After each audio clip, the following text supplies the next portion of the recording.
This is my question. Do you agree with this or disagree with this? This is the tweet that I'm about to send out. I'm saying, I think the unsung, I don't know if that's how that's spelled, unsung hero of the Verdansk update is the audio. I think this is the best audio has ever been in Warzone. Agree? Disagree? Thoughts? Speak. All right. So that's part number one. Now, the next thing that I want to talk about is what may or may not be a good or bad thing with Warzone. Because the one thing that they changed is time to kill. Like right before like this update went live, they reduced the time to kill in Warzone as a whole. But the interesting thing about this is for the past 3 years, the time to kill has been like they've been extending it. They've been making it longer and longer. We've had like the playlist where there was longer. So I don't know whether that is a good thing or not. But the reason why I bring that up is because when we were in that last game, Drifter actually put out a video on time to kill. And I thought might be a good thing to watch. And the way he words the video is kind of strange. Like he titled the video, "The Moderate TTK Problem." And I don't know what that means, but I'm curious. So let's let Drifter cook and hear what he has to say. A game that felt good in... And obviously, if based off the thumbnail, it's not just going to be Call of Duty involved in this, which... Hey guys, Drifter here. Have you ever played a game that felt good in most aspects, but had a vibe problem that you couldn't quite put your finger on? Maybe the game had excellent gunplay and hit detection, but still felt weird? You die instantly to sniper rifles, but enemies seem to be bullet sponges? Or that's because of servers normally. you can't quite seem to get a handle on the combat flow. Well, you might be experiencing the moderate time to kill problem. It's been a while since we've done some proper game science here, but this was a topic that was too perfect. I just couldn't pass it up. And a huge part of what we're going to be doing in this video is summarizing a thesis research paper by game design student Nathan S. Ernst. Okay, I linked that paper down. I'm going to be honest with you guys. This is getting way, way nerdier than I thought it was going to. And it's so relevant with what we are talking about with Warzone right now. Because the three things that have been the most controversial are the event, which I don't think is actually that controversial, the time to kill, and one other thing that I can't think of right now. I don't remember what I was going to say. Movement, the movement. So this like ties into directly what we're talking about. If you want to read along with me, but he actually reached out to me a few months ago and requested help recruiting members from my community to help him go do some game science. It was a lot like the old school in-depth episode testing that we used to live stream on Twitch and sometimes on YouTube. And I wanted to say thank you to my community members that hopped over to his private Discord and volunteered their time and efforts for a variety of tests, not all of which I know were fun. If you'd like to be a part of a community like this, then you should consider joining my Discord though. It's professionally moderated, has a thriving community that helps influence upcoming projects, and I mean, you can join my Discord. It's not professionally moderated, and half the time I don't know what people are talking about in there, but it's a Discord. Easy to reach there. But let's jump into the science now and define some terms that are going to be helpful later on in the research. Time to kill in this paper is defined as the theoretical minimum time to kill. This is the exact same TTK stat that I and other... This is what everyone uses, by the way. It's just like, if you hit your bullets, how long will it take to down YouTubers someone? Like Exclusive Ace and JGod have been using for decades now to describe how quickly you can kill a person in Call of Duty. The formula that calculates this is very simple. T times n-1 equals your TTK.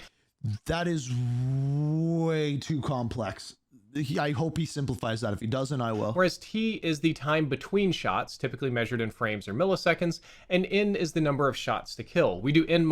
It's really fire rate times shots to kill. Just -1 because the first one doesn't count. Just to be clear. -1 because that first shot that you hit is what starts the timer, so it always... I don't know if you guys know this, but I actually used to do stat videos back in Advanced Warfare. I did stat videos. I compared the different stats on the weapon variants in multiplayer. That's like before anyone watched me, so... happens at 0 milliseconds, and according to the theories presented in this paper, time to kill is not just an element of any particular weapon in these games, but also an overarching feature of the game itself. I would agree with that. Games tend to balance themselves around the average TTK of the arsenal in the game. Of note, this paper did not include shotguns and sniper rifles in their time to kill calculations because those weapons are almost always 0 and would wildly skew the data here. So, for example, in Arma or Squad, you die almost immediately upon being shot. Call of Duty has a moderate time to kill. Yeah, so like certain games, what was the one that we recently played where headshots were just always a one hit? With about 300 to 500 milliseconds. Can't remember what or game that Halo or Apex Legends can be over 1,000 milliseconds or in multiple seconds, so they can be quite slow. The skill balance of each game revolves around this measurement. For example, an Insurgency Sandstorm and Arma This is oddly a perfect video for right now. This Forger never happens. combine their lethal weapons with very high recoil, slow aiming times, and large amounts of aim sway. This creates a dynamic where any particular shot from a weapon is highly lethal, but landing shots is difficult. Likewise, games like Halo, Apex Legends, and Destiny have very slow time to kill, often approaching a whole second, but they tend to have accessible gunplay that features low recoil, little aim sway, snappy weapons. That's a good point. Like, when you get into those games where, like Halo I think is like the best example of this, where the time to kill is pretty long, the gunplay is pretty easy, right? Like, even to the point where like you can't aim down sights. Easy to track your target. And this dynamic being created is one of being able to maintain aim on a target over a longer period of time. There are a couple of game balance philosophies presented early on in the paper, which we'll loop back to, such as the balance between multiple strategies, where they define in PvP games that are designed to support multiple strategies and paths to victory. So if the game is balanced, each strategy can be viable and competitive with other strategies, given equal player skill. What? There's balance between game objects, the loot, the weapons, the armor pieces, the tacticals you have, how easy they are to acquire, how spammable they are, what skill it requires to use them, situational, etc., rarity, cost. And there's balance between initial starting conditions. Starting somebody out fully loaded in Battle Royale is unfair compared to the guy who has to land in PUBG naked and fight people with his fist and go scrap for some loot. Those would be unfair starting conditions. They also present some other game balance options, such as the viable options measuring, which means lots of meaningful choices are presented to the player, so that This just got really nerdy real fast. player should be presented with enough context to allow them to use strategy to make those choices. And also the concept of fairness, which is players of equal skill should have roughly an equal chance at winning, even though they might start the game with different sets of options. That's actually not what he was talking about. He's saying that like there shouldn't be an unfair advantage to one player based off of one thing if they are the same skill level. So in other words, you shouldn't just drop like a power weapon on someone for no apparent reason. Different characters, different abilities, different weapon loadouts, pay to win platforms, stuff, etc. And the paper includes a lot more game theory, but to save you some time, the author really focuses in on tactical or mechanical actions. A tactical behavior is one in which the player plans ahead and executes that plan. It is one of premonition and strategy. It's one of those tools available to the player to gain an upper hand. A mechanical behavior, however, is one that relies on a player's ability to physically interact with the game to achieve success. It is their reaction time, their physical strength, or precision of the movement of their aiming that allows them to gain an upper hand in combat. And basically every game makes some combination of these two. They kind of exist on a spectrum somewhere, and it just depends on if it's like for Battle Royale, for example, skill times your luck of what actually happens closer to being tactical or closer to being mechanical. The next extremely fun topic is an exploration of human reaction time. You may not know this, but the brain's ability to process I feel like the rainbow should pop up, you know? Information and send signals to your hands is not instant. The reaction time between when your brain sees something and when you actually take an action to do it can vary from person to person, but the total time is a little bit longer than you might think. The reason you don't... watch, if you haven't seen this, I'll try to pull it up actually. F1 racers' reaction time is like unbelievably fast. There's like this test they do where they hold their hands out and they have to catch balls. They're way better at handling balls than people who actually play like baseball ball games, you know? Great ball handlers. Feel this in your day-to-day life, bumbling around, is that your brain is also kind of doing a little bit of pre-processing and running a future predictions model to predict the future about what you're doing right now. So when your brain is catching a baseball out of the air, it's not trying to track the baseball and put itself in the path. It's trying to predict where it's going to be in the future and move your arm toward that future destination. So you don't notice this as much, But the reality is that the average human reaction time in a young, healthy adult, visual reaction time is about 250 milliseconds. That seems slow. Plus or minus 20 milliseconds. And the average reaction time to audio stimuli is approximately 225 milliseconds, faster. plus or minus 17. So with a little bit of How does that make any sense? How does that make any sense? That doesn't make any sense. Like the speed of light's faster than the speed of sound. Like I believe Drifter because he's a smart guy, but how does that make any sense? Shouldn't you react slower to the speed of sound? Like for example, extreme example, lightning, thunder technically happen at the same time. You see lightning first, you hear thunder because the speed of sound is slower than the speed of light. So shouldn't your reaction time to visual stimulus be faster than auditory? Wiggle room there. We actually respond a little bit faster to sound than we do to visual information. And the author says in the paper, quote, reaction time serves as a fundamental Okay, actually, role. that's a good point. That's a good point. Your action time from when you hear the sound. So from when you hear the sound to when you see something, it's faster if you hear it. Okay, that's a better way of explaining and how players interact with games and the various choices they can and will make. Thus, any design choices regarding possible player choices must also consider this, and this relationship can create a lack of viable choices. Which leads us to the thesis statement, the thing this paper is actually testing, and getting back onto the topic of the moderate time to kill soon, I promise. The thesis statement is, a first-person shooter with a moderate time to kill of between 300 and 500 milliseconds is fundamentally imbalanced. It inherits the problems from the longer and shorter TTK games while solving neither. The moderate TTK creates strict metas where there are very few viable options available for players to succeed. And the moderate TTK... That's the best point. That's the best point. The metas. We'll come back to that. fails to appropriately reward either a tactical or mechanical behavior set. Yeah, okay. So this is interesting. This is well put. It's a good thesis statement because this is human good. reaction time. Instead, it kind of punishes both, creating a catch-22 of game design where no viable or engaging gameplay choices exist. And the question that we're trying to answer... So to put that like super bluntly, if you have a super fast time to kill, you playing tactically or camping is going to be your best viable option. Got it. If you have a longer TTK, those movement mechanics and things like that are going to make those players better.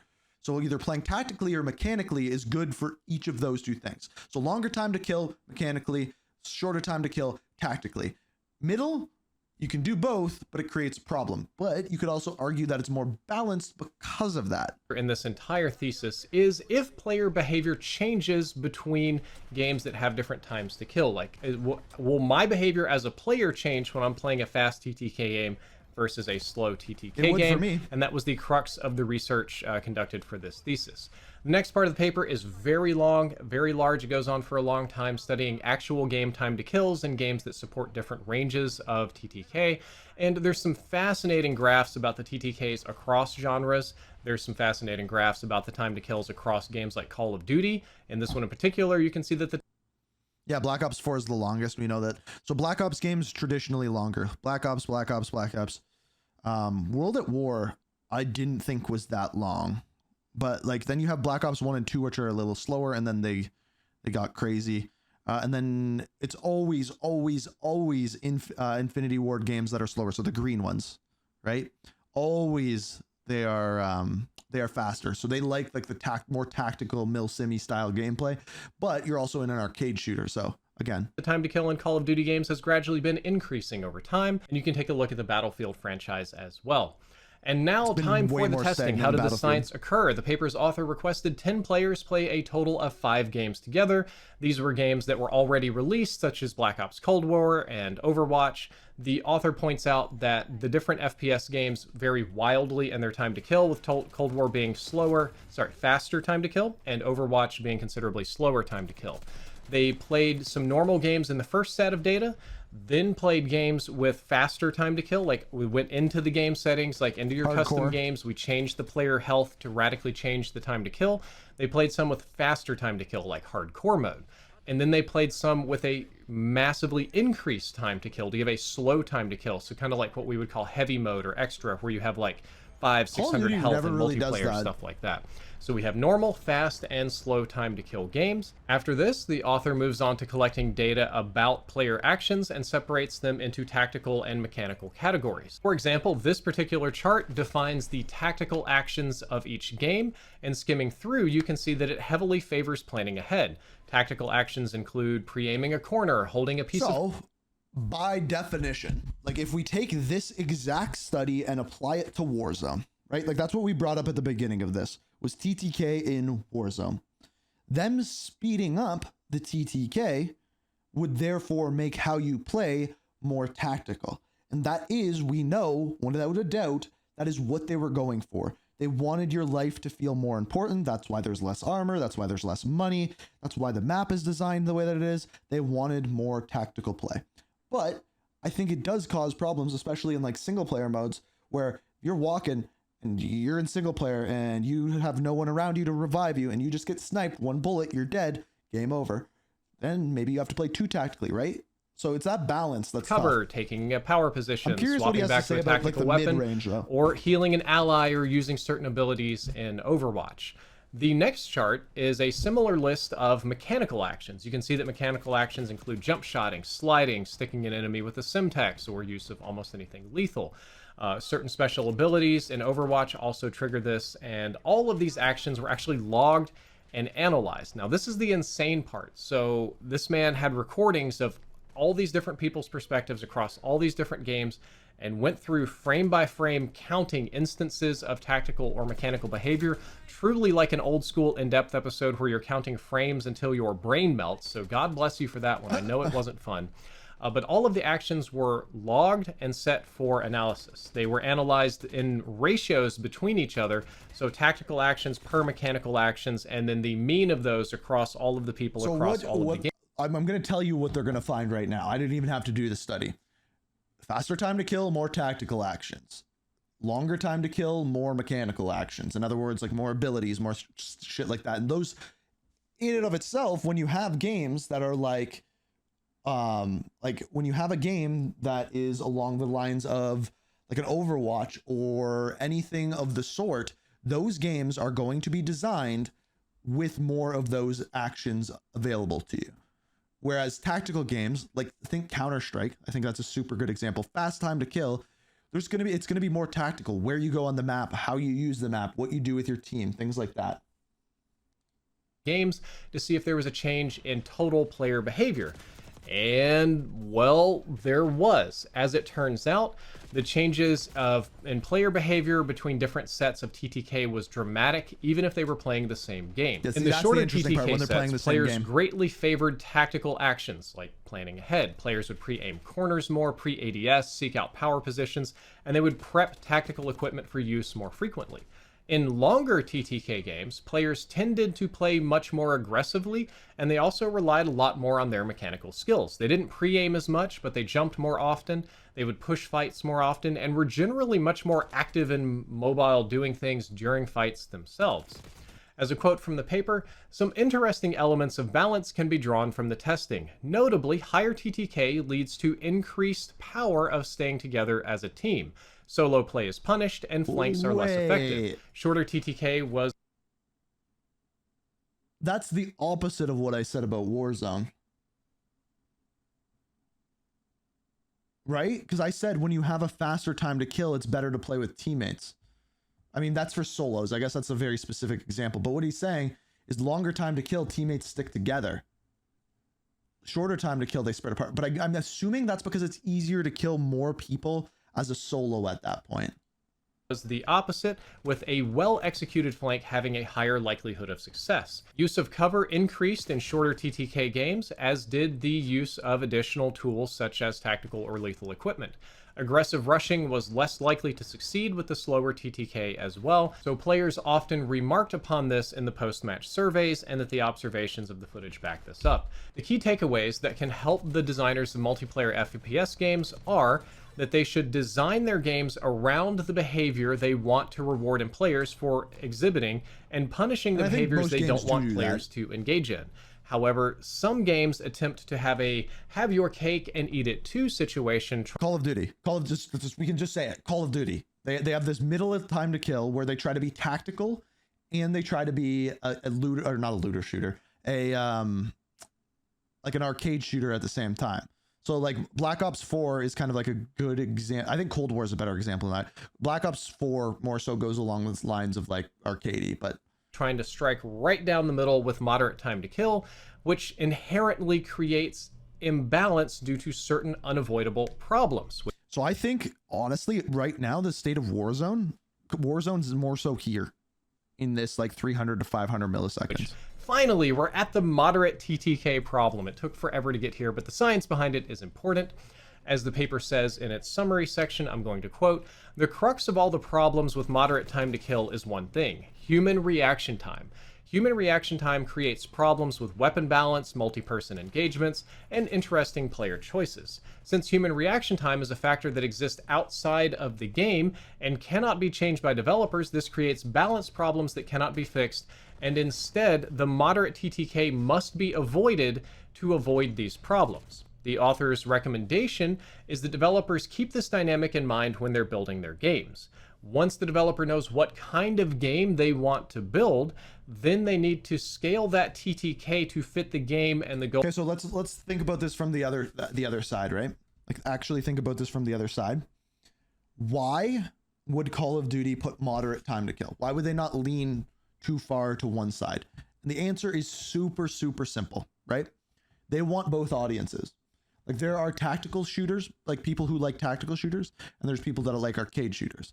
And you take them, say for example, someone that likes Arma and someone that likes Overwatch, they are most likely not going to like the other game. Like if you find someone that likes Arma, most likely they're not going to like Overwatch, or most likely they're not going to like Halo.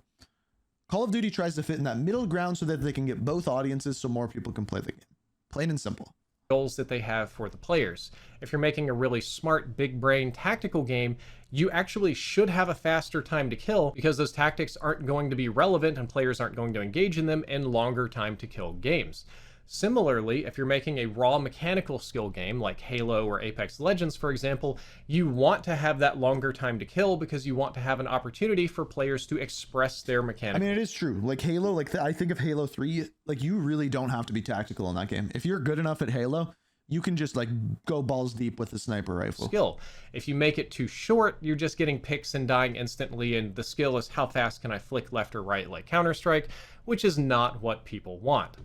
Towards the end of the paper, there was a recommendation, a sort of breakdown of TTK ranges. Interesting. From 0 to 149 milliseconds was considered. So between 300 and 500 is what should be avoided. So that's Warzone right now, I believe. This one right here, 1500 to 2900. Call of Duty is right on that border sometimes. Considered very fast. That's a very tactical behavior for milsim and tactical shooters. Anything between 150 and about 300 milliseconds is regular fast. That's casual shooters, tactical like, somewhat tactical. Call of Duty would probably be closer in that zone.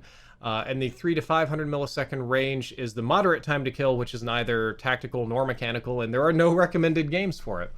Above that, we have 500 to 750, which is considered slow time to kill. That works really well in battle royale and arena shooters. Relies mostly on mechanical skill. I don't know if I agree with this. I don't know if I do. 50 milliseconds. It's pretty. By the way, when this is done, I will give my opinion on the time to kill for much Warzone. all mechanical skill, and we're only looking at battle royales or arena shooters like Halo or Apex Legends or something like that.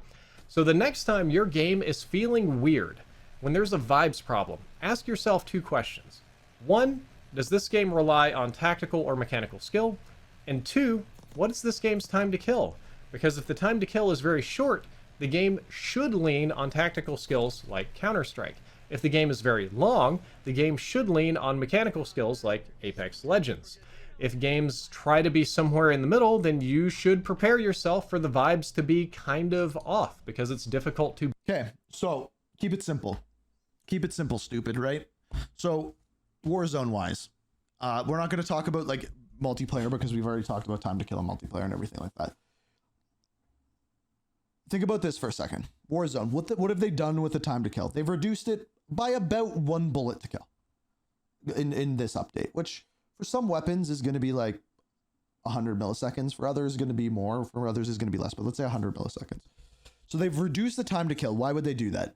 According to this study, it is to make the game more tactical.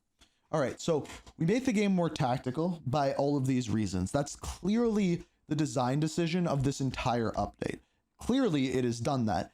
Clearly, people have enjoyed it. So we increase the time to kill. It makes it more arcadey, more mechanical.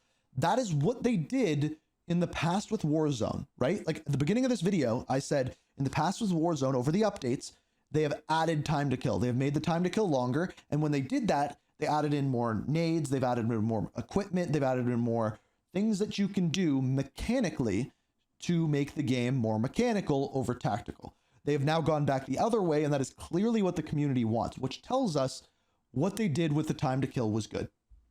Just off of that. Now, what do I think? It might be a little fast, but I'm fine with it. That's like my actual opinion. But yeah. Anyway, interesting thoughts. Interesting to see a study about this right around this time that we were all thinking about this. But yeah, TTK, it's important. Guess I could have just said that.